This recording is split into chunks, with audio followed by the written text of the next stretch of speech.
ये वसन्ति द्विजा देवास्तेभ्यो नित्यं नमाम्यहम्। नमो गोभ्यः श्रीमतीभ्यः सौरभेभ्यैव च। नमो ब्रह्मसुताभ्यश्च पवित्राभ्यो नमो नमः।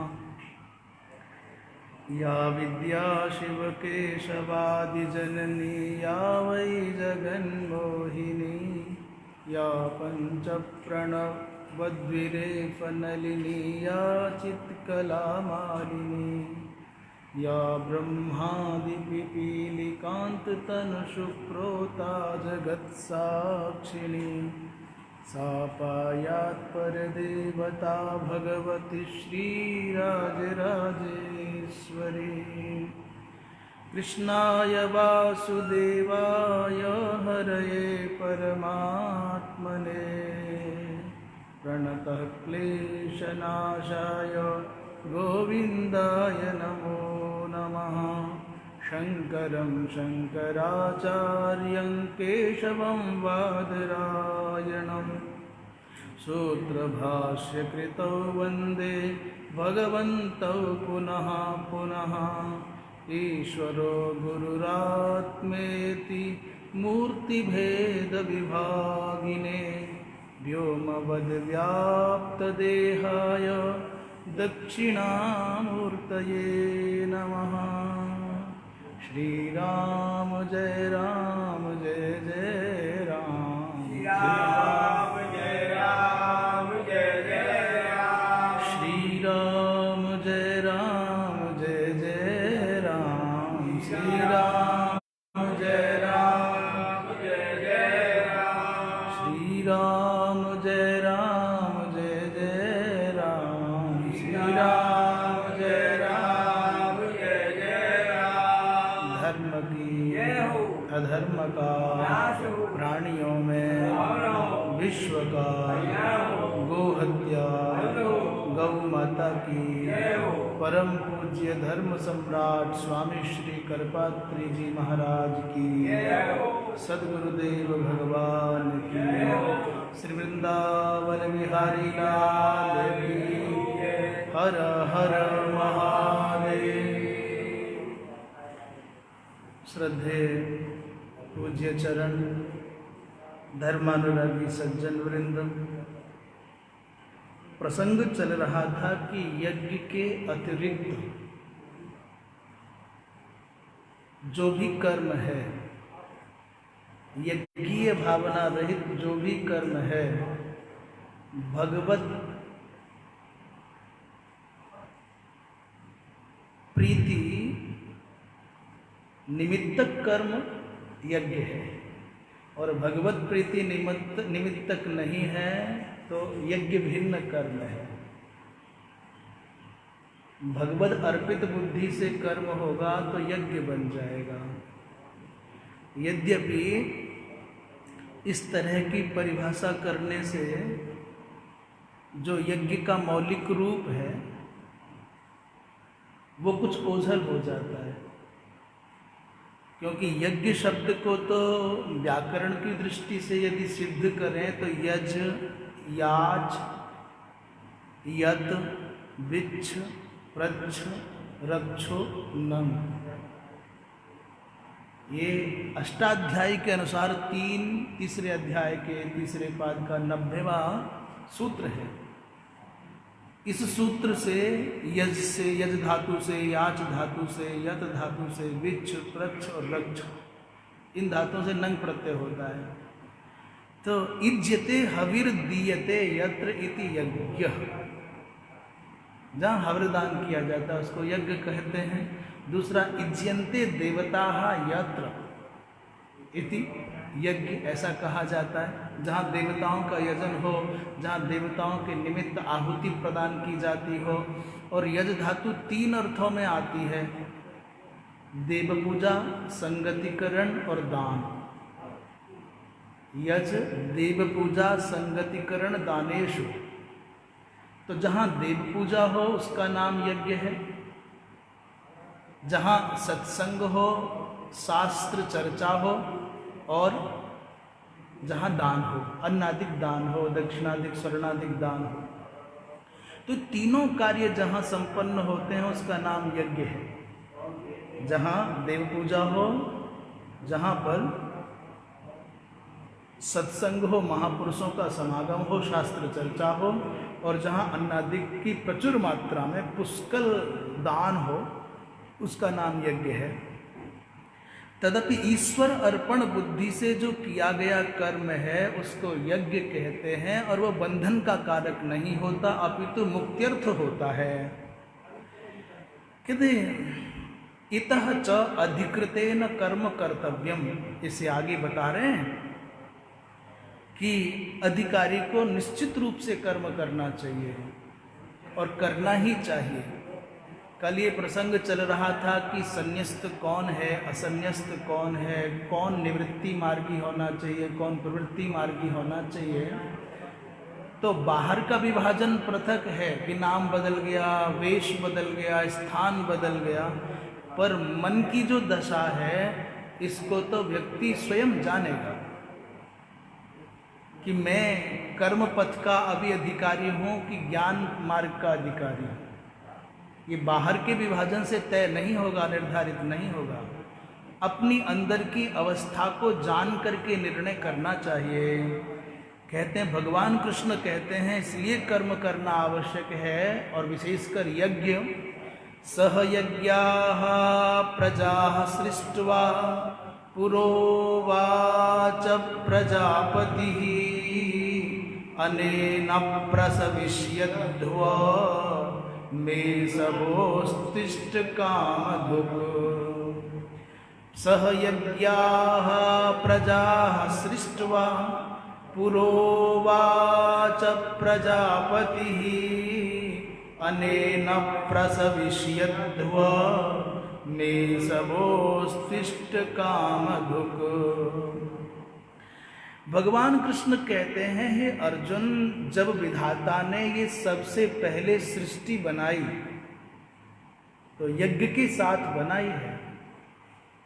ऐसा नहीं कि यज्ञ बाद में कोई ये विज्ञान ने आविष्कृत किया हो, आवश्यकता ने आविष्कृत, नहीं। यज्ञ और सृष्टि का सृजन दोनों संग संग हुआ। सहयज्ञाः माने सहयज्ञा का अर्थ यज्ञेन सह वर्तन्ते ताः सहयज्ञाः प्रजाः, जो यज्ञ के साथ ही जी सके, चल सके। यज्ञ के बिना मानवीय जीवन का, अथवा ये कहो कि समग्र सृष्टि का, समष्टि का कल्याण नहीं हो सकता। यज्ञ इतना अपरिहार्य है जितना कि मनुष्य जीवन के लिए जल अपरिहार्य है, वैसे ही समष्टि के कल्याण के लिए यज्ञ अपरिहार्य है। उसका बताएंगे कि क्यों यज्ञ अत्यंत आवश्यक है। तो यज्ञ को समष्टि सृष्टि की रचना के समय ही प्रकट किया, सृष्टवा। और प्रजापति पुरोवाच, प्रजापति विधाता ब्रह्मा ने ये कहा सब लोगों से। क्या कहा? अनेन माने यज्ञेन, इस यज्ञ के द्वारा। क्या बोले? प्रसविष्यध्वम, इस यज्ञ के द्वारा तुम वृद्धि को प्राप्त हो जाओ, उन्नति को प्राप्त हो जाओ, पुत्र पौत्र आदि उत्तरोत्तर अभिवृद्धि को तुम प्राप्त हो जाओ। यज्ञ से पुत्र होता है, ये भगवान का तो वचन है ही। अनेन प्रसविष्यध्वम, प्रसव होना माने आपकी वंश तंतु का, वंश परंपरा का विस्तार होना। और भगवान राम का ये प्रत्यक्ष उदाहरण है कि महाराज दशरथ ने संतान न होने पर पुत्रेष्टि यज्ञ के द्वारा ब्रह्म को पुत्र रूप में पाया। तो अनेन प्रसविष्यध्वम एष माने यज्ञः, बह माने युष्माकम, आप सबकी इष्ट काम दुख माने इष्ट कामनाओं का दोहन करने वाला होगा, आपकी अभिष्ट कामनाओं की पूर्ति का साधक होगा। अच्छा, अब भगवान कृष्ण की वाणी को प्रमाण न मान करके किस और की वाणी को प्रमाण माने? भगवान कृष्ण स्वयं कह रहे हैं, अर्जुन यज्ञ के द्वारा मनुष्य की समग्र कामनाएं पूर्ण हो सकती हैं, इसलिए इस यज्ञ का संपादन तो करना ही चाहिए। ये इसका श्लोक का भाव हो गया। भाष्य क्या है? भाष्यकार भगवान शंकराचार्य कहते हैं सह यज्ञाः माने यज्ञ सहिता, यज्ञ के सहित। प्रजा माने प्रजा का, भगवान ब्रह्मा जी महाराज ने प्रजा को प्रकट किया। यद्यपि अत्र त्रयो वर्णाः लिखिताः, परंतु वर्तमानुरोधेन वर्तमान कालानुरोधेन सर्वम आवश्यकम न तदर्थमेव प्रजा बना करके जो यज्ञ की अधिकारी प्रजा है उससे कहा। सर्गादु माने सर्ग के आदि में क्या कहा? उवाच माने उक्तवान, प्रजापति बोले। प्रजापति कौन है? बोले प्रजा नाम सृष्टा। अनेन माने यज्ञेन, इस यज्ञ के द्वारा। प्रसविष्यध्वम माने प्रसवो वृद्धि, उत्पत्ति ही ताम कुरुद्धम, अर्थात तुम इस यज्ञ के द्वारा उत्पत्ति, प्रसव की वृद्धि, वंश परंपरा की वृद्धि, समृद्धि की वृद्धि, जो तुम्हारी इच्छा है उसकी वृद्धि करो। इस यज्ञो, यह यज्ञ, ब माने युष्माकम तुम्हारे सबका, अस्तु माने हो क्या? बोले इष्ट काम धुक, इष्टान अभिप्रेतान कामान फल विशेषान दोग्धि इति इष्ट काम धुक। तुम्हारी अभिष्ट कामनाओं की पूर्ति करने वाला, दोग्धि कहते हैं दोहन करने वाला। जैसे गौ माता के स्तनों से दूध का दोहन किया जाता है, दुग्ध की उपलब्धि होती है, वैसे यज्ञ भी कामधेनु के समान है। यज्ञ भी कामधेनु के समान है। और कामधेनु और साधारण धेनु में ये अंतर है कि साधारण धेनु तो केवल दूध देती है, परंतु कामधेनु सब कुछ देती है। आप पत्नी मांगो, पुत्र मांगो, पति मांगो, धन मांगो, वाहन मांगो, रथ मांगो, कुछ भी मांग लो। बोली वृंदावन बिहारी लाल। कामधेनु और धेनु में ये अंतर है। सामान्य वृक्ष में और कल्प वृक्ष में जो अंतर है, सामान्य वृक्ष से फल मिलेगा, छाया मिलेगी, पुष्प मिलेगा, पर कल्प वृक्ष से जो तुम चाहोगे सब कुछ मिलेगा।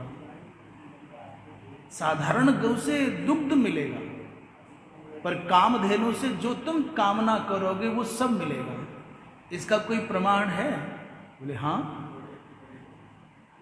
पृथुजी महाराज ने जब अपनी प्रजा को अन्न के बिना पीड़ित देखा, ये धरती सब अन्न निगल जाती थी, फसल नहीं होती थी, प्रजा आर्त होकर के महाराज पृथु के पास पहुंची। उन्होंने देखा ये क्या हो गया, धरती सब निगल जाती है। धनुष बाण लेकर के उसको दंडित करने के लिए चले, पर धरती माता गौरूपिणी होकर के आगे आगे भागने लगी।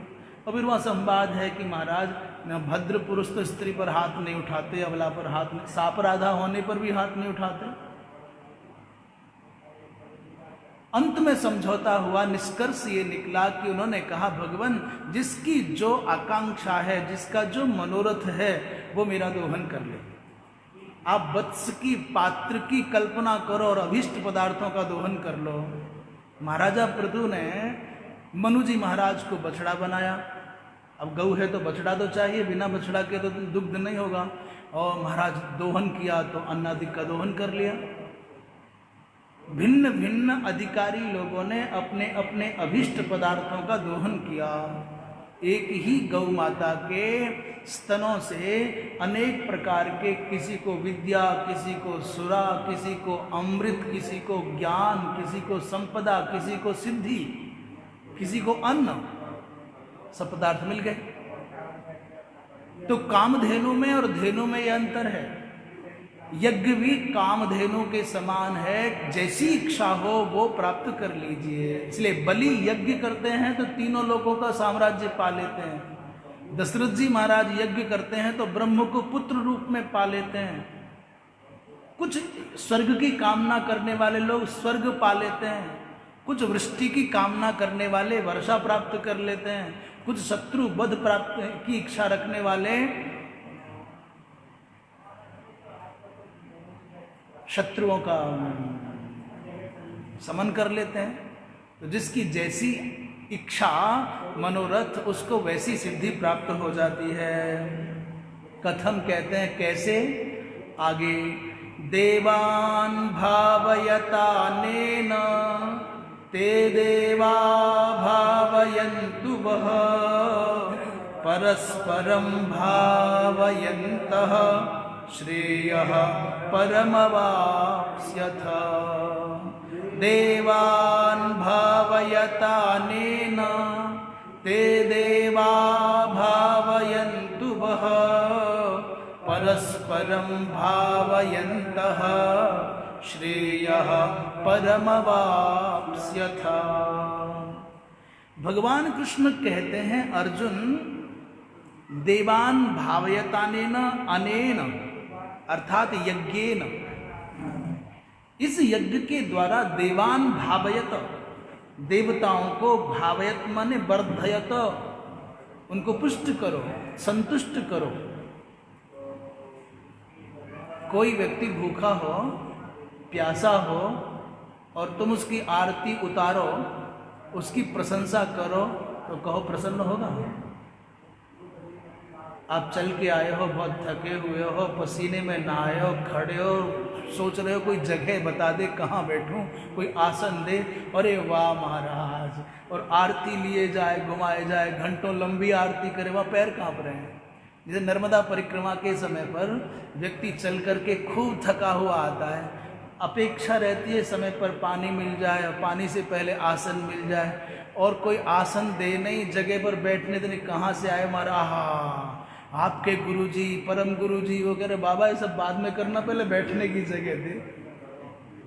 यही बात है ना।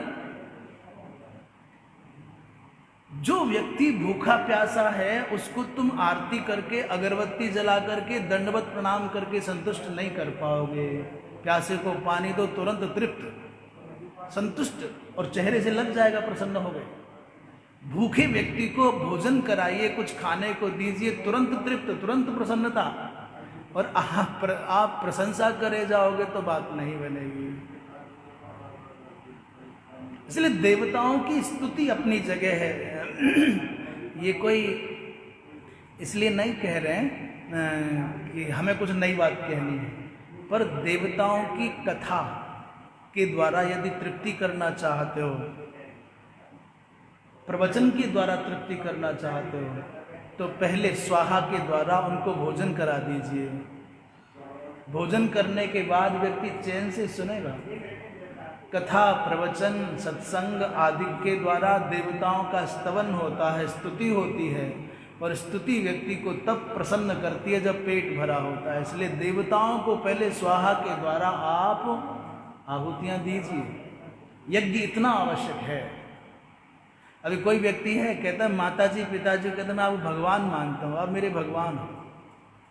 गुरुजी को कहता है प्रभु आप मेरे भगवान हो, और समय पर 5 की 10 दीपक की आरती भी करता है, लेट करके दंडवत प्रणाम भी करता है, अगरबत्ती भी घुमाता है, जय जयकार भी करता है, पर रोटी की नहीं पूछता, पानी की नहीं पूछता, उनकी आज्ञा पालन नहीं करता है। बताओ ऐसी पूजा से माता पिता या गुरु या संत प्रसन्न होंगे? आज्ञा पालन करते नहीं, आवश्यकता हमारी भोजन है वो देते नहीं, इस अगरबत्ती की राख को चाटें, इस दीपक की आग से हमारे अंदर जो जलती आग है पहले उसकी तो पूर्ति कर, शांति कर। अकेले नमस्कार से काम नहीं चलता। भगवान इसलिए कहते हैं श्रुति स्मृति ममई वाग्ये, श्रुति स्मृति मेरी आज्ञा है, उनका उल्लंघन करने वाला मुझको अच्छा नहीं लगता। न मे भक्ता न च प्रियः यस्तुल्लंघ्य वर्तते आज्ञोच्छेदी ममद्वेषी न वै भक्ता न मे प्रियः न स भक्ता न मे प्रियः।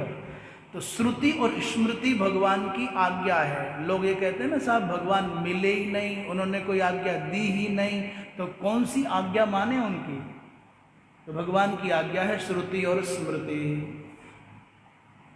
जो वेदों में लिखा है, जो स्मृतियों में लिखा है, जो धर्मशास्त्र में लिखा है, उनकी आज्ञाओं का पालन करो, उन सिद्धांतों का पालन करो। उसका उल्लंघन करने वाला, भगवान कहते हैं मेरा आज्ञोच्छेदी है, मेरी आज्ञा का उल्लंघन करने वाला है, और ममद्वेषी, मेरी ओर से नहीं, वो मुझसे द्वेष करने वाला है। वो कितना भी प्रेमी बनने का अभिनय करे, पर नहीं, आज्ञोच्छेदी ममद्वेषी न मे भक्ता न च प्रिय, वो भक्त भी नहीं है और प्रिय भी नहीं है। इसलिए संत को, माता पिता को केवल आरती के द्वारा, केवल नमस्कार के द्वारा प्रसन्न करने की जो चेष्टा है, वो तब तक अपूर्ण है जब तक उनकी आज्ञाओं का पालन करने की आपके अंदर प्रवृत्ति नहीं जगती। मत करो प्रणाम, चल जाएगा, मत उतारो आरती, चल जाएगा, पर उनकी आज्ञा का पालन करो।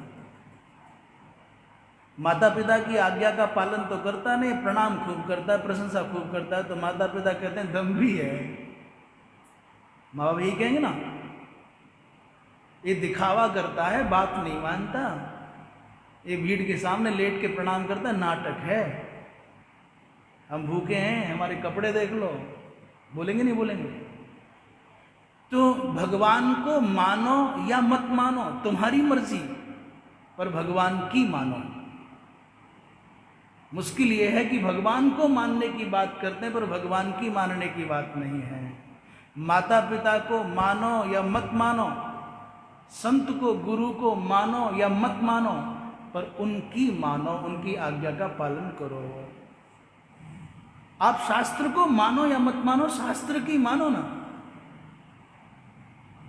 जो व्यक्ति संत को माने पर संत की न माने, गुरु को माने पर गुरु की न माने, माता पिता को माने पर माता पिता की न माने, तो किसी काम का नहीं है।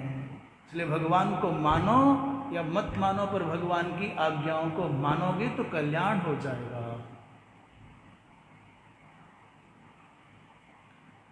भगवान स्वयं कह रहे हैं कि इनके द्वारा इसी से कल्याण होगा, यज्ञ से कल्याण होगा। देवताओं की आरती करना अलग बात है, देवताओं की पूजा करना अलग बात है, परंतु देवताओं को भोजन कराना अलग बात है। और भोजन होगा तो यज्ञ के द्वारा ही होगा। पितरों की तृप्ति का साधन शास्त्र बताते हैं हव्य, श्राद्ध, तर्पण और श्राद्ध, और देवताओं की तृप्ति का कारण बताते हैं यज्ञ की पवित्र आहुतियां। और वो मनमाने ढंग से नहीं, जो विधि बताई गई है शास्त्रों के द्वारा वैसे ही हो। तो देवान भावयताने न अनेन, माने इस यज्ञ के द्वारा ही, यज्ञ न देवान भावयत, देवताओं को आप पुष्ट करो, संतुष्ट करो। तो जब वो संतुष्ट हो जाएंगे, ते देवाः भावयन्तु बह, वो देवता आपको पुष्ट करेंगे आपकी इच्छाओं की पूर्ति करके। इस प्रकार परस्परम भावयन्तः, इस प्रकार पूज्य पूजक के भी मध्य में, ये आराध्य आराधक के मध्य में, भक्त और भगवान के मध्य में जो परस्पर एक दूसरे की पुष्टि की भावना है, इससे परम श्रेय की प्राप्ति होगी। बोले वृंदावन बिहारी लाल की। भाष्यकार भगवान कहते हैं कि देवान माने इंद्रादीन, और यहाँ श्री रामानुजाचार्य जी महाराज कहते हैं इंद्रादि देवोपलक्षितम परमात्मानमेव। यहाँ जो इंद्र पद कहा गया है, यद्यपि इंद्र पद का अर्थ भी परमात्मा ही सिद्ध होता है। इंद्र जो देवत्वेन प्रतिमान है, प्रतीत होते हैं, तो भी भगवान की विभूति होने से भगवद रूप ही है। तो इंद्रोपलक्षित, इंद्रादि देवोपलक्षित परमात्मानम एव अत्र संकेतयति। इंद्रादिक देवता कह करके, जैसे शासन को मानो का मतलब आप कहते हैं थानेदार को, पुलिस वाले को मानो, तो शासन का मतलब पुलिस वाले से लेकर के ऊपर तक, वो डीएम कलेक्टर हो या प्रधानमंत्री हो, उन सबको मानना ही शासन का मानना है। और एक पुलिस को तिरस्कृत करना, अवमानना करना माने सत्ता के शीर्ष पर विराजमान तक की अवमानना मानी जाती है। इसलिए देवान माने इंद्रादीन, भावयत माने वर्धयत, संवर्धयत, किसके द्वारा बोले? यज्ञ के द्वारा। और वो संतुष्ट देवता भावयंतु माने आप्यायंतु, आप्यायंतु वृष्ट्यादिना, वो देवता समय पर आपके द्वारा आहुति आदि प्राप्त करके, आपके द्वारा पूजा आदि प्राप्त करके समय पर वृष्टि आदि करेंगे, तब आपका पोषण होगा। इस प्रकार परस्परम माने अन्योन्यम भावयन्तः, श्रेयः माने मोक्ष लक्षणात्मक ज्ञान प्राप्ति क्रमेण अवाप्स्यतः स्वर्गम, जिसकी इच्छा है स्वर्ग आदि प्राप्त करने की, वो इस यज्ञ के द्वारा स्वर्ग प्राप्त कर लेगा। जिसकी इच्छा है यज्ञ के द्वारा पुत्र पौत्रादि प्राप्त करने की, वो पुत्र पौत्रादि प्राप्त कर लेगा। पर जिसकी इच्छा है ज्ञान प्राप्त करने की, वो यज्ञ के द्वारा ज्ञान प्राप्त कर लेगा। और जिसकी इच्छा है ब्रह्म प्राप्त करने की, वो यज्ञ के द्वारा ब्रह्म की प्राप्ति कर लेगा। रुद्राष्टाध्यायी के अष्टम अध्याय में, अर्थात यजुर्वेद संहिता के 16वें अध्याय में, 16वां ही है, नहीं 16वां नहीं, वो है शायद 32, जो भी है, जिसमें अष्टम अध्याय का समग्र प्रकरण है, उसमें एक मंत्र है, आयुर्यज्ञेन कल्पताम, प्राणो यज्ञेन कल्पताम, चक्षुर्यज्ञेन कल्पताम, सब कुछ। कौन सा अध्याय है संहिता में? कौन सा अध्याय? अष्टम अध्याय है। नहीं तो रुद्राष्टाध्यायी में अष्टम है। रुद्री का अष्टम अध्याय संहिता में कौन से अध्याय में है? 17 में। हाँ शायद जहां भी है। तो आप आयु यज्ञ के द्वारा प्राप्त कर सकते हैं। मन आपका यदि विकृत है, विषयी है, उसको भी आप पवित्र मन बना सकते हैं यज्ञ के द्वारा। नेत्र प्राप्त कर सकते हैं। और क्या बोले? ब्रह्मा यज्ञेन कल्पताम, ब्रह्म प्राप्ति भी यज्ञ के द्वारा हो सकती है। आत्मा यज्ञेन कल्पताम, यज्ञो यज्ञेन कल्पताम, यज्ञ के द्वारा साक्षात यज्ञ नारायण भगवान को भी पाया जा सकता है, आत्मज्ञान भी पाया जा सकता है, ब्रह्म सत्ता को पाया जा सकता है। अर्थात सभी कामनाओं की सिद्धि का साधन है यज्ञ। ये आपके ऊपर निर्भर करता है कि आप चाहते क्या हैं, आपका उद्देश्य क्या है। पर जो भी चाहिए, भौतिक हो माने लौकिक हो या अलौकिक हो, भोग्य पदार्थ हो या भगवान हो, आप जो चाहते हैं यज्ञ से वो मिल जाएगा। बोलिए यज्ञ नारायण भगवान की। श्रेय का अर्थ है सांसारिक उपलब्धि को तुम श्रेय माने बैठे हो तो वो भी मिल जाएगा। बाजश्च में प्रसवश्च में, माने बाज माने बाजम अन्नम, अन्नादिक प्राप्त हो जाएंगे। अब जो चाहोगे, माने पदार्थों की बात, अस्मा चमे, मृत्तिका चमे, गिर्यश्च में, पर्वताश्च में, सिकताश्च में, वनस्पतिश्च में, हिरण्यंच में, यश्च में, श्यामंच में, लोहंच में, शीशंच में, त्रपुच में, जो चाहिए वो लो। ये सब धातु हैं गिना दी गई। और अन्न की बात, गोधूमास, गोधूम, मसूर, मुद्ग, सब कुछ आपको यज्ञ से मिलेगा। बोले क्या चाहिए? और वो अभागा है मनुष्य जो सनातन धर्म की परंपरा में जन्म मिल गया, भगवत कृपा से शास्त्र का संतों का सानिध्य मिल गया, और इस यज्ञीय परंपरा का बोध भी हो गया, और फिर भी अभूतपूर्व मणि को छोड़ करके कांच के टुकड़े पर पीछे पीछे भागता फिरता है। जैसा अद्भुत विज्ञान भारतवर्ष के निवासियों को प्राप्त है, जैसा अद्भुत सौभाग्य हमारी ऋषि परंपरा के अनुग्रह से हमको प्राप्त है, वैसा संसार में किसी को प्राप्त नहीं है। एक हमारे नारायण जी महाराज हैं, अंग्रेजी के बड़े प्रशंसक, और बड़े प्रशंसक नहीं, उपासक, बड़े उच्च कोटि के अंध समर्थक। मैंने कहा कि आप अंग्रेजी के बड़े अच्छे विद्वान हो, तो यज्ञ को क्या कहते हैं अंग्रेजी में? कुछ नहीं। क्यों नहीं भाई, कि वहां यज्ञ से क्या लेना देना है? हमने कहा जनेऊ बता दो, जनेऊ क्या कहते हैं? बोले वहां क्या लेना देना है?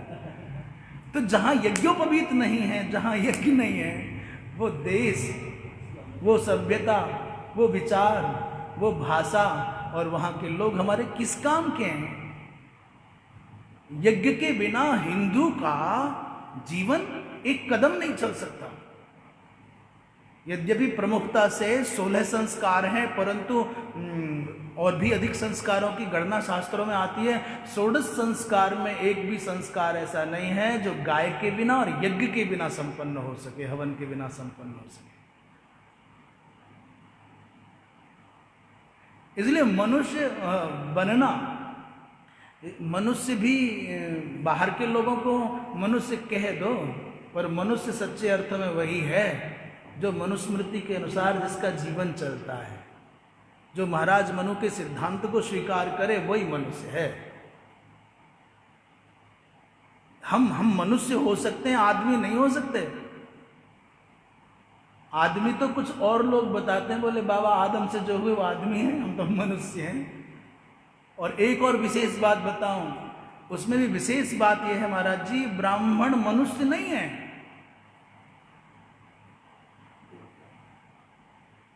ब्राह्मण क्या है? बोले ब्रह्मा की संतान होने के कारण ब्राह्मण है। ब्राह्मण अपत्यपमान, वो ब्रह्मा की संतान होने से ब्राह्मण है।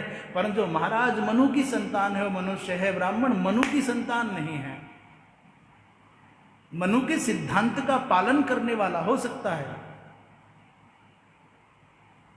मनुष्यत्व तो वो मनुष्य जैसा दिखता है, इसलिए मनुष्य कहा जाता है। इसलिए देवताओं का पोषण यज्ञ के द्वारा होगा, भगवत प्राप्ति यज्ञ के द्वारा होगी, ब्रह्म प्राप्ति आत्मज्ञान यज्ञ के द्वारा हो सकता होगा। अरे बाबा, जो महाराज दशरथ यज्ञ के द्वारा साक्षात ब्रह्म को पुत्र के रूप में पा सकते हैं, तो तुम क्यों नहीं पा सकते? और क्या ऐसा है जो मिलेगा नहीं? पर जो यज्ञ की वस्तुतः विधि है उसको उसी प्रकार से करना चाहिए। इसलिए कहा कि यज्ञ वही श्रेष्ठतमम कर्म, सर्वश्रेष्ठ कर्म है। परंतु यज्ञ अविधि पूर्वक हो गया तो वो तुम्हारा शत्रु भी बन जाएगा। नास्ति यज्ञ समो रिपु। ये विद्युत है ना, बिजली, आप विधि से करोगे तो सब कुछ पाओगे, आपसे प्रकाश मिलेगा, वायु मिलेगी, जो जो चाहोगे मिलेगा। यदि बिजली का प्रयोग आप बुद्धिमत्ता पूर्वक करोगे सब मिलेगा, पर जरा चूक कर दी तो ये दया नहीं करेगी, जोरदार करंट मार करके तुम्हारा काम कर देगी। ऐसे यज्ञ की विधि का उल्लंघन हो गया, विरुद्ध हो गया, वो विधान का पालन नहीं हुआ तो हानि भी हो जाएगी। बोलिए वृंदावन बिहारी। किंच और भी आगे कहते हैं, इष्टान भोगान हि वो देवा दास्यन्ते यज्ञ भाविताः तैर्दत्ता न प्रदायैभ्यो यो भुङ्क्ते स्तेन एव सः। इष्टान् भोगान् हि वो देवा दास्यन्ते यज्ञ भाविताः तैर्दत्ता न प्रदायैभ्यो यो भुङ्क्ते स्तेन एव सः। भगवान कृष्ण कहते हैं, अर्जुन, वो यज्ञ भाविताः देवा, यज्ञ के द्वारा प्राप्त पोषण से, आहुतियों से प्रसन्न हुए, पुष्ट हुए देवता क्या करेंगे? तुमको इष्ट कामनाओं की पूर्ति करने वाले हो जाएंगे। जो जो तुम चाहोगे वो पाओगे। और एक विशेष बात आगे कह रहे हैं कि भगवान की कृपा से, यज्ञ के द्वारा परिपुष्ट हुए उन देवताओं की कृपा से तुमको जो मिला है, जो भी कुछ मिला है, वो तुम देवताओं को अर्पित किए बिना भोगोगे तो चोर कहलाओगे। बोलिए वृंदावन बिहारी। रामचरितमानस में एक बहुत प्यारी चौपाई है, तुम ही निवेदित भोजन करही प्रभु प्रसाद पट भूषण धरही। तुम ही निवेदित भोजन करही। अर्थात भगवान को निवेदन किए बिना भोजन नहीं करना चाहिए। आप श्री विग्रह के समीप ले जाकर के प्रसादी अर्पित करते हो, बहुत उत्तम है। श्री विग्रह को समीप ला करके, हमने तो ये देखा कि ठाकुर जी को रसोई में ले जाया जाता था और वह भोग लगाया जाता था। भोजन प्रसादी थाली में सजा करके, पात्र में सजा करके, ढक करके भगवान तक ले जाओ या भगवान को वहां तक लाओ, दोनों में क्या फर्क है भगवान जाने। पर हमने ये दृश्य देखा कि ठाकुर जी नित्य अपने स्थान से चल करके पाकशाला में जा रहे हैं। श्री प्रणव चैतन्य जी महाराज, भगवान जी चल के रसोई जाते थे कहाँ? दिल्ली में धर्मसंघ कोठी में जगतगुरु जी महाराज के यहाँ, पूज्य स्वामी माधवाश्रम जी महाराज के यहाँ ठाकुर जी नित्य पूजा स्थान से चल करके रसोई में जाते थे। हमको बहुत अच्छा लगा। और विधिवत भोग लगाया जाता, सब होता, फिर मंत्र पाठ होता, पर्दा किया जाता, ध्यान होता, फिर ठाकुर जी विश्राम हाथादिक धुलवा करके फिर अपने स्थान पर विश्राम कराए जाते। तो हमको ये लगा कि ये विधि और अच्छी है। यहाँ से चल करके भोजन गया तो उस भोजन की पवित्रता में कदाचित कोई न्यूनता ना आ जाए। जब कभी जब कभी बिहार घाट में आश्रम में श्री रामलोचन जी महाराज आते थे, उनका भोजन जब क्षेत्र से, अन्न क्षेत्र से आता था तो नंगे पांव और आगे आगे जल छिड़कता हुआ व्यक्ति आता था, तब वो प्रसाद स्वीकार्य होता था।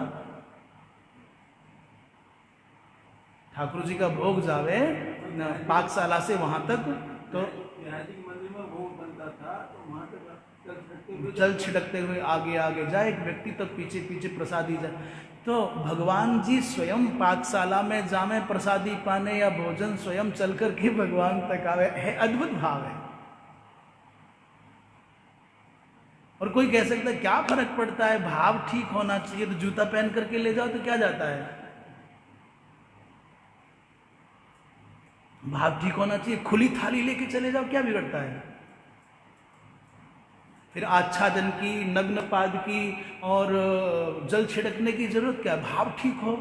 पर भाई भाव अपनी जगह है, इसमें कोई संदेह नहीं है, भाव सर्वोपरि है, पर विधि का पालन करना भी परम आवश्यक है। पवित्रता और शुचिता पूर्वक विधि का पालन करते हुए भाव अच्छा हो तो फिर कहना ही क्या, फिर तो आनंद है। ये माना कि भाव की प्रमुखता है, परंतु विधि का उल्लंघन करके भाव करोगे तो कितना टिकेगा। विधि का पालन करते हुए भाव हो तो तुम ही निवेदित भोजन करे। तो ये जो प्रसादी है ठाकुर जी तक चल कर के जाए, ठाकुर जी चल कर के आए, बात एक अलग है, पर तुम जो भी पाओ वो भगवान को निवेदित करके पाओ। यदि ये दोनों संभव नहीं है कि ठाकुर जी आए या प्रसादी ठाकुर जी तक गई, तो नेत्र बंद करके भाव करो कि तुम्हारे हृदय में विराजमान जो ठाकुर जी हैं वो इस प्रसाद को पहले प्राप्त कर रहे हैं, उनको अर्पित करो, और वो प्रसादी जब पालें तब बचे हुए को तुम उनका प्रसाद मान करके पालो। ऐसा करने में तो कोई घाटा नहीं है, कोई हानि नहीं है। यदि भगवान जी को पाकशाला तक लाना संभव न हो और ये प्रसादी मंदिर तक जानी संभव न हो, तो जहां तुम हो, जिस भी अवस्था में, और जो भी तुम प्रसाद पा रहे हो, वो सब भगवान को निवेदित करो।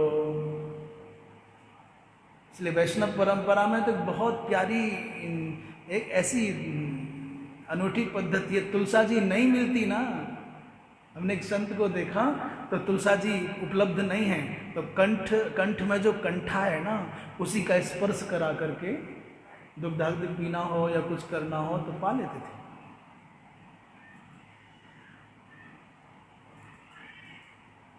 जो तुमको प्राप्त है, अच्छा तुम ही निवेदित भोजन करही और प्रभु प्रसाद पट भूषण धरही।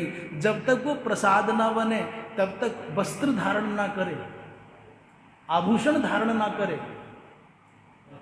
नवीन वस्त्र आपको मिला है तो भोजन की बात रही, नित्य की बात है, पर वस्त्र कभी कभी पहना जाता है। नया वस्त्र हो उसको प्रक्षालित करके पहले ठाकुर जी को अर्पित कर दीजिए, अपने इष्ट को समर्पित करिए और फिर उनसे प्रसाद रूप में प्राप्त करके धारण कर लीजिए।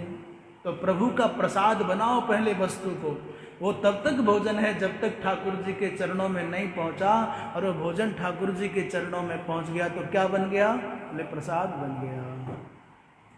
प्रसाद इसलिए कहा जाता है कि उसमें वस्तु भाव चला जाता है और उसमें भगवतीय अनुग्रह का भाव आ जाता है, कृपा का समावेश हो जाता है, तो वो प्रसाद अर्थात प्रसन्नता का देने वाला प्रसाद बन जाता है। तब तक वो वस्त्र है जब तक भगवान को अर्पित नहीं किया गया, और भगवान को अर्पित किया गया तो फिर क्या बन जाएगा? अबे वस्त्र प्रसाद हो गया। आपको कानों का कुंडल पहनना है, आपको मैं तो क्या बोलते हैं, गले में कोई हार पहनना है, हाथों का कोई कंगन पहनना है, अंगूठी पहननी है। हमको इसलिए व्यवस्थित नहीं पता क्योंकि पहनते ही नहीं हैं। जो पहनते हैं उनकी बातें याद कर करके बता रहे हैं। तो जो आप पहनना चाहते हैं वो भगवान को अर्पित करके प्रसाद बनाओ, फिर पहन लो। परम श्रद्धेय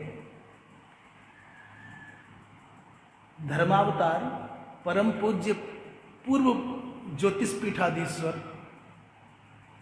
बड़े अद्भुत महापुरुष जगतगुरु शंकराचार्य पूज्य श्री कृष्ण बोधाश्रम जी महाराज ने कभी, कहते हैं, साधुता के दर्शन और शास्त्र के मूल स्वरूप के दर्शन उनके आचरण में होते थे। ऐसा जिन पुराने संतों ने उनके दर्शन किए सब बताते हैं, हमारे गुरुजन बताते थे। हाँ, स्वामी जी बता रहे हैं कि जब तक वो भगवान को दंडी सन्यासी थे और ज्योतिष पीठ के शंकराचार्य थे, और ऐसे अद्भुत विलक्षण महात्मा, उनका जन्म यही ब्रज में ही हुआ। माट के पास में छाहरी नामक गांव में, यही छाहरी नामक गांव मथुरा जनपद का, यही उनकी जन्मभूमि थी। और आगरा के किसी अंग्रेजी स्कूल से उनकी पढ़ाई हुई थी, बीए पास हुए थे, ऐसा करका उनका। तो उनको मजबूरी माने जबरदस्ती मनाया गया शंकराचार्य बनने के लिए। उन्होंने कहा भाई हमारी 2 शर्त है। बड़े बड़े विद्वानों, बड़े बड़े महात्माओं ने जब बहुत आग्रह, जब सुना उन्होंने तो भाग गए थे। माने भाग गए माने पैदल पैदल नदी किनारे कहीं चले गए एकांतवास में। फिर मुश्किल से खोजे गए तो उन्होंने कहा ठीक है आप सबकी आज्ञा है तो मान लेते हैं, पर एक शर्त है, और 2 शर्त है। एक तो हम अपने खादी वस्त्र नहीं बदलेंगे, गेरुआ खादी कपड़े नहीं बदलेंगे। फिर कहो कि भाई तुम पदाधिकारी हो, मठाधीश हो, शंकराचार्य हो, तो कुछ चमकते ऐसे कपड़े पहनो। दूसरी बात, हम कभी भी सिंहासन की प्रतीक्षा नहीं करेंगे। सिंहासन नहीं आया तो इंतजार करें, जहां जगह मिलेगी बैठ जाएंगे। तो कहते हैं शंकराचार्य बनने के बाद भी अपना वो खद्दर का खादी कपड़ा नहीं छोड़ा, मिट्टी का करवा नहीं छोड़ा। शंकराचार्य बनने के बाद भी रजत आदि के पात्रों में प्रसादी नहीं पाई। हाँ, तो वस्त्र नहीं परिवर्तित किया, भोजन का माने मृत्यु का पात्र परिवर्तित नहीं किया, अपनी सादगी में, साधुता में, सरलता में कोई बदलाव नहीं आया। बिना आसन के, कहते कभी लेट करके तो सोए ही नहीं। हमारे पूज्य गुरुजी बताते थे, पूज्य श्री श्याम बाबा गुरुजी जब पढ़ते थे हम लोग तब, और पूज्य महाराज श्री पूज्य हमारे गुरुदेव श्री विष्णु आश्रम जी महाराज बताते थे कि कभी पैर फैला करके तो उनको किसी ने लेटते हुए देखा ही नहीं, छोटी सी जगह में, और विश्राम कर लेते थे। और उनके बारे में बड़े बड़े दिग्गजों की, धुरंधरों की ये मान्यता थी कि ये चलते फिरते पुस्तकालय हैं। लाइब्रेरी शब्द का प्रयोग करते, चलते फिरते लाइब्रेरी माने पुस्तकालय हैं। हमको एक बार गुरुजी महाराज जी बताते थे, आज जो पाठ कर रहे हैं उसका हाँ, पीछे नंबर आएगा तो वहीं का पाठ हो जाएगा। तो ये एक नई और बात बताऊं, क्या बताऊं, कैसी कैसी अद्भुत महिमा कि जो गुरुजी हमको भागवत जी पढ़ाते थे, जिनकी महाराज जी बात कर रहे हैं, पूज्य स्वामी विष्णु आश्रम जी महाराज, वो कहते थे कि वो चुप बैठे हैं सभा में या कहीं भी, बिल्कुल ऐसे, कोई बैठने में कोई बनावट नहीं, ऐसे बैठते थे, नेत्र बंद करके बैठे हैं। तो उनसे पूछा किसी ने, महाराज जब नेत्र बंद करके बैठ रहे थे क्या करते हैं? उन्होंने कहा कि हम जहाँ तक हमने जिस पुराण का पारायण कल किया था, जहाँ वो छूटा था, उसके आगे का पारायण इन संहिताओं का आगे करते हैं, सब उपनिषदों का, सब पुराणों का, वो नेत्रबंद के पारायण चलता रहता था। हमने एक सज्जन के मुख से सुना बड़ौद के पास में कि पहले विद्या ऐसा नहीं थी, पर वो सन्यासी हो गए, नई अवस्था थी। सन्यासियों में बैठते तो वेदांत की चर्चा चलती, बड़े बड़े अद्भुत संस्कृत के ग्रंथ होते, तो इनको संस्कृत का ज्ञान परंपरा से न होने के कारण थोड़ा सा मन में क्षोभ रहता। तो बागपत के पास में पक्का घाट नाम की एक जगह है, वहाँ भगवान कृष्ण का मंदिर है यमुना के किनारे। दिल्ली से आगे बढ़ते हैं तो बागपत यमुना के किनारे पड़ता है। पूज्य महाराज श्री ने किसी प्रसंग में ये बात स्वीकार की कि इस मंदिर में, भगवान कृष्ण के मंदिर में, हमको समग्र विद्या भगवान कृष्ण के अनुग्रह से प्राप्त हुई। पक्का घाट वाली जगह के बारे में, तो भगवान कृष्ण के अनुग्रह से समग्र विद्या प्राप्त हुई। ऐसे अद्भुत महात्मा जिनकी कथनी करनी एक बड़े बड़े, पूज्य श्री वेदांती स्वामी जी एक बार बता रहे थे कि हमने बड़े बड़े महात्माओं से पूछा कि जिन सिद्धांतों की चर्चा, संतों की महिमा शास्त्रों में लिखी गई है, वो कहीं महात्मा मिलते हैं? ऐसे महात्मा आज मिलेंगे? तो उस समय वर्तमान विराजमान पूज्य श्री प्रातस्मरणीय जगत गुरु जी महाराज श्री कृष्ण बोधाश्रम जी महाराज के बारे में सब महात्माओं ने कहा कि शास्त्र में वर्णित सिद्धांतों का मूर्तिमंत रूप देखना है तो श्री कृष्ण बोधाश्रम जी महाराज का दर्शन कर लो, उनमें साधुता परिपूर्ण है। उन्होंने कहा कि भाई आज महात्मा, बोले महात्मा आज के समय में हमारी जानकारी में कृष्ण बोधाश्रम जी महाराज, तो वो वेदांती स्वामी जी शिष्य थे श्री करपात्री जी महाराज के, धर्म सम्राट जी महाराज के। उनको लगता था हमारे गुरु जी के जैसा कोई नहीं है। उन्होंने कहा आप कहते हो साधु महात्मा देखना है तो कृष्ण बोधाश्रम जी महाराज को देख लो, फिर ये हमारे गुरु जी करपात्री जी महाराज। बोले भैया करपात्री जी महाराज महात्मा नहीं, वो तो अवतारी पुरुष है। महात्मा के दर्शन करने हैं तो पूज्य श्री कृष्ण बोधाश्रम जी महाराज। तो ये बात पुण्य स्मरण इसलिए हुआ, संतों का स्मरण करने से भी चित्त निर्मल होता है, हृदय प्रफुल्लित हो जाता है। ये बात इसलिए चली कि उन्होंने किसी प्रसंग में प्रवचन के समय बड़ी सरलता से सनातन धर्म की पूजा पद्धति को स्पष्ट करते हुए कहा कि सनातन धर्म के जैसी सरल पूजा पद्धति धरती पर कहीं नहीं है। लोगों ने कहा बड़ा जंजाल है, षोडशोपचार और ये उपचार। बोले तुम्हारी मर्जी है, साधन है तो इतना करो, और यदि साधन नहीं है तो कहीं से जल मिल जाए, ठाकुर जी को जल में स्नान कराओ और जल को पी लो। तुमको जो खाने को प्रसादी मिले, कुछ भी मिलती हो, भगवान जी को भोग लगाओ और बाद में पालो। एक बूंद पानी व्यर्थ नहीं जाएगा, एक कण बेकार नहीं जाएगा। भगवान को स्नान करा के पी जाओ, मैंने धो के पी लो और दिखा के खा लो। उन्होंने गांव की भाषा में सरलता से कहा कि धो के पी जाओ और दिखा के खा जाओ, ये सनातन धर्म है। उसी को थोड़ा परिष्कृत रूप में कहो कि भगवान का अभिषेक करो, स्नान करो, जो तुम्हारी विधि है। और जो जल बचता है, एक बूंद भी कहीं व्यर्थ जाने की आवश्यकता नहीं है करने की, उसको अमृत मान करके पी जाओ। तो भगवान के स्नान का जल तो गंगा जल है।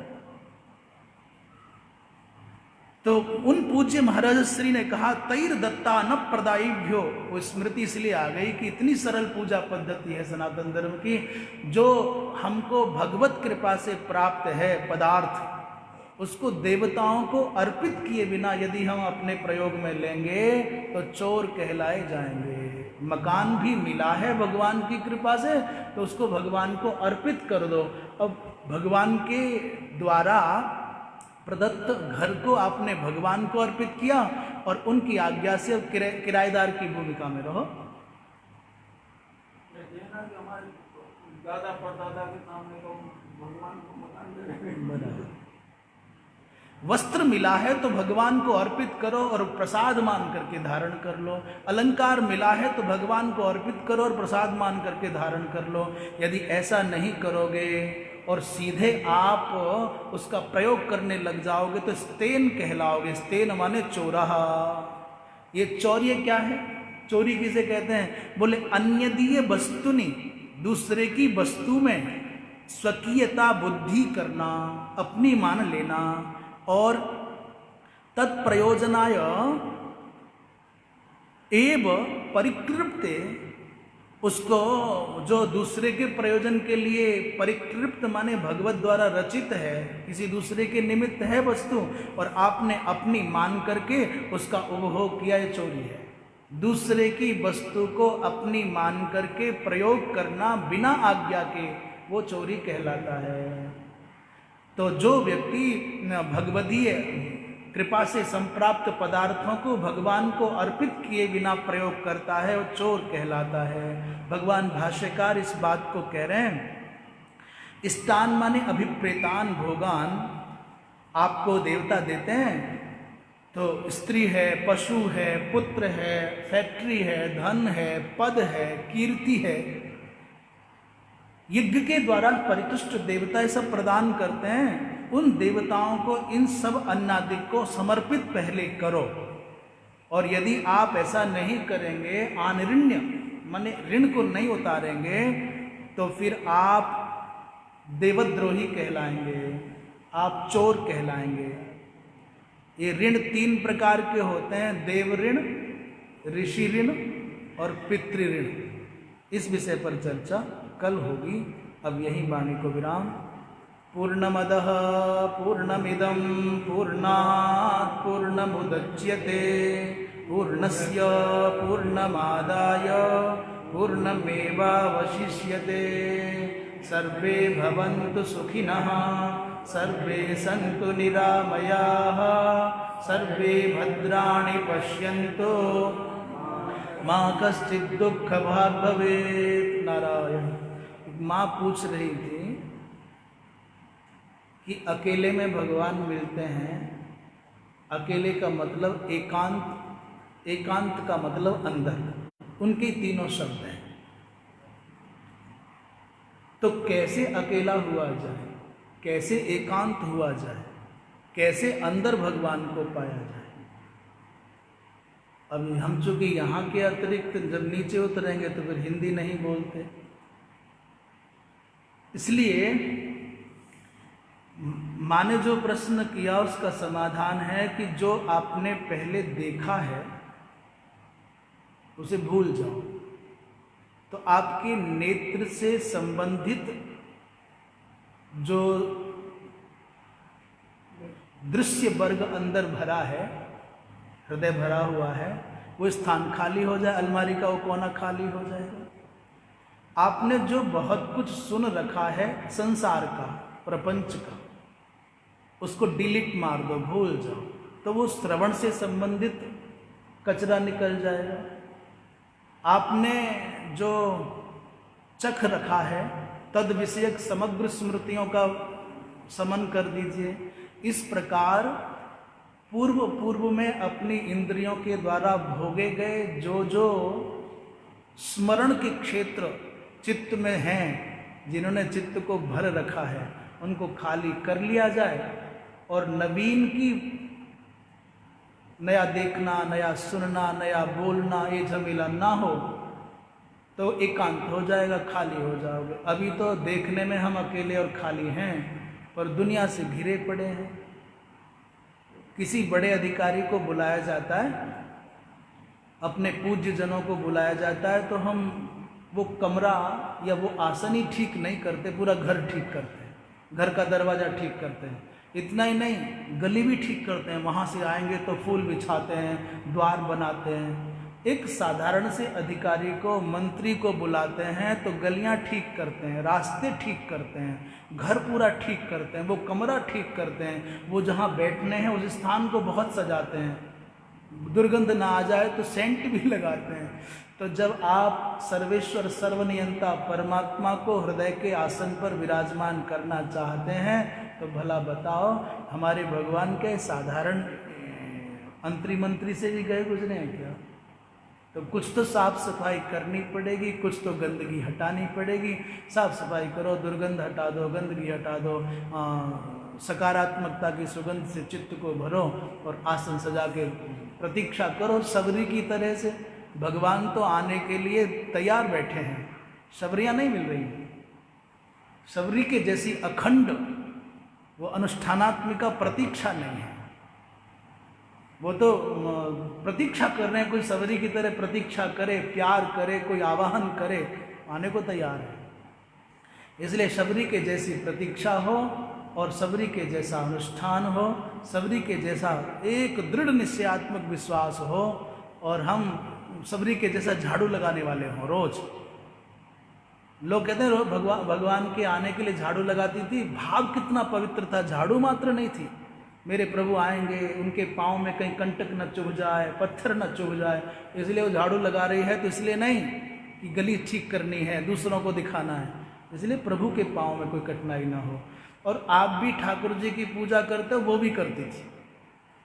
ठाकुर जी की पूजा का प्रकार क्या है? आप नित्य नूतन जल भरते हो, वो भी भर के रखती थी।